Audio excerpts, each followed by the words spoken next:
Okay, I am going to teach you how to make the spiral paper roses that I did and posted on the website. Here are the samples.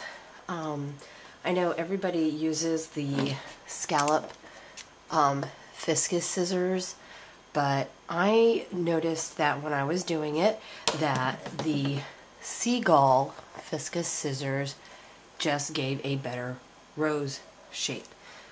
This was my scallop one, and I know everybody that saw it on the website made the comment that these actually looked better, and these were the ones that were done with the seagull shape.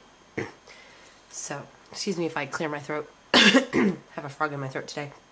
So, and I just think they just turned out more rose shape, and of course this is the one that was cut with the regular shaped scissors. So basically when I make them, I start out with a regular 4x4 sheet of paper like everybody else and stuff, and then I take my seagull shaped scissors and I cut in a circle around, and I don't know if this is the way the ladies did it, I can't remember actually, but I just cut a complete circle out first. It just was easier for me. Cut a complete circle out, and if I go off screen, I'm sorry. And then I spiral cut in and stuff. And to save time on the video, you know, spiral cut the whole way in. I've got some already pre-cut. So after spiral cutting the whole way in, this is what you'll have.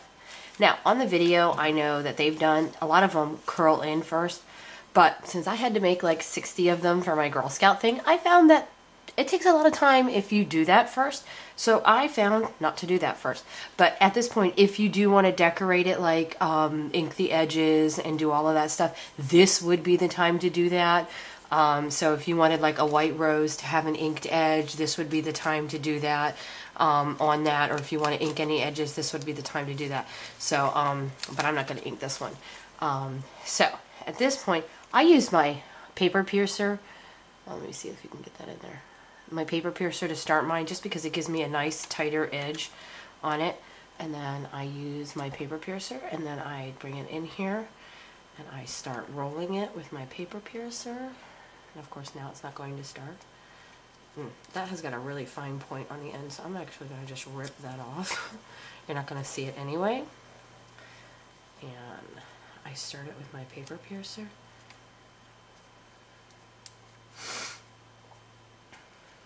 Just roll.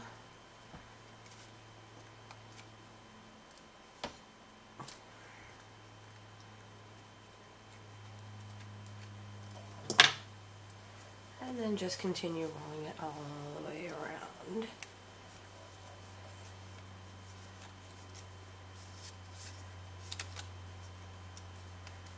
Until you're at the center. And after making 60 of those, I'm not so much of a perfectionist anymore, which is probably sad. But I mean, every single one of them I thought came out beautiful. I didn't really have any issues with any of them after making them this way. Okay, after doing that, I hold my little tab and then I bring it down to the table and I tap it out until it looks the way I want it to look, which is kind of another same step as the other one. And sometimes I have to re-roll it if I've tapped it out too much. And I still hold that inside. And I really like my roses kind of tight in the center, so I don't let that center go too much. Okay, and then at this point I hold that. That looks pretty good to me. I hold that center, and I'm right-handed, so I have to work there. So I'm going to hold it with my left, and then I flip it over so I can see that cone. Now, I've used hot glue on them because, again, I had to make so many, and hot glue is faster. So I get my hot glue gun, and I squirt it down that center there. Oh, come on, glue. Cooperate. There we go. And around the cone.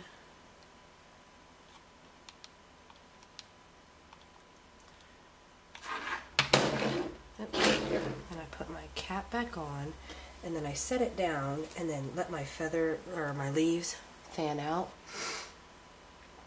My fingers are in the way, I'm sorry. and then I hold it there so that the glue sets.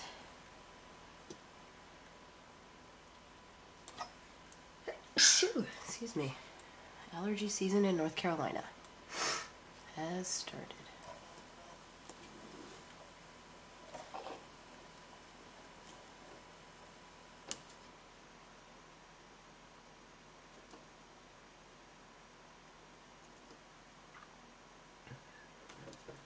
Once you feel it's set and it's done the way you want it, and of course you can use whatever glue you want. You don't have to use that hot glue if you got more patience than I have, which of course I do not have any patience. I want everything done now.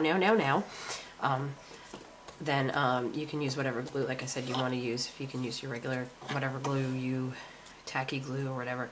Then after that, I come in and I use my paper piercer. You can use a stylus, whatever you want, and I start curling down my edges. And I start at the very farmost edge, and then I come in and I go up the rows and stuff. And sometimes you have that extra bottom on there. If you have that extra bottom, just snip around it. I mean, easy as pie, get rid of it. I don't know if you can see that. I'm sorry if I went off camera and stuff. But leave, you want to have that flat base so that you can put it onto your design. But roses go down, so, you have to have that petal to go down into the design, So, start curling it down. And then, I've made this one really, really tight, tighter than actually normal. More like a rosebud than anything. Now, everybody's like, well, how do you get up in here? Because they're also, sorry if I'm off camera a little bit. How do you get up in here? Because they're so tight. Well, I actually grab more than one petal at a time. I grab like 2 and start squishing them out together. And then when you get even closer in, grab more than that. Grab them all and kind of bend them together and stuff. And as you can see, because that's what roses are, they're more together than they are anything. They grow out together and stuff.